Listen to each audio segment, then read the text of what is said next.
एक स्थान पर 4 ब्राह्मण रहते थे। चारों विद्याभ्यास के लिए कान्यकुब्ज गए। निरंतर 12 वर्ष तक विद्या पढ़ने के बाद वे संपूर्ण शास्त्रों के पारंगत विद्वान हो गए, किंतु व्यवहार बुद्धि से चारों खाली थे। विद्याभ्यास के बाद चारों स्वदेश के लिए लौट पड़े। कुछ देर चलने के बाद रास्ता दो ओर फटता था।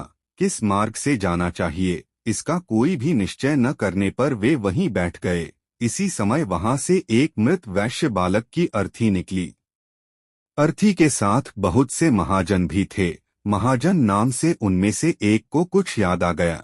उसने पुस्तक के पन्ने पलटकर देखा तो लिखा था, महाजनों येन गतः स पंथा है, अर्थात जिस मार्ग से महाजन जाए वही मार्ग है। पुस्तक में लिखे को ब्रह्म वाक्य मानने वाले चारों पंडित महाजनों के पीछे पीछे श्मशान की ओर चल पड़े। थोड़ी दूर पर श्मशान में उन्होंने एक गधे को खड़ा हुआ देखा। गधे को देखते ही उन्हें शास्त्र की यह बात याद आ गई, राजद्वारे श्मशाने च यस्तिष्ठति स बांधवः, अर्थात राजद्वार और श्मशान में जो खड़ा हो वह भाई होता है। फिर क्या था, चारों ने उस श्मशान में खड़े गधे को भाई बना लिया। कोई उसके गले से लिपट गया तो कोई उसके पैर धोने लगा। इतने में एक ऊंट उधर से गुजरा। उसे देखकर सब विचार में पड़ गए कि यह कौन है। 12 वर्ष तक विद्यालय की चारदीवारी में रहते हुए उन्हें पुस्तकों के अतिरिक्त संसार की किसी वस्तु का ज्ञान नहीं था। ऊंट को वेग से भागते हुए देखकर उनमें से एक को पुस्तक में लिखा यह वाक्य याद आ गया, धर्मस्य त्वरिता गतिः, अर्थात धर्म की गति में बड़ा वेग होता है। उन्हें निश्चय हो गया कि वेग से जाने वाली यह वस्तु अवश्य धर्म है। उसी समय उनमें से एक को याद आया, इष्टं धर्मेण योजयेत्, अर्थात धर्म का संयोग इष्ट से करा दे। उनकी समझ में इष्ट बांधव था गधा और ऊंट या धर्म, दोनों का संयोग कराना उन्होंने शास्त्रोक्त मान लिया। बस खींच खांच कर उन्होंने ऊंट के गले में गधा बांध दिया। वह गधा एक धोबी का था। उसे पता लगा तो वह भागा हुआ आया। उसे अपनी ओर आता देखकर चारों शास्त्र पारंगत पंडित वहां से भाग खड़े हुए। थोड़ी दूर पर एक नदी थी।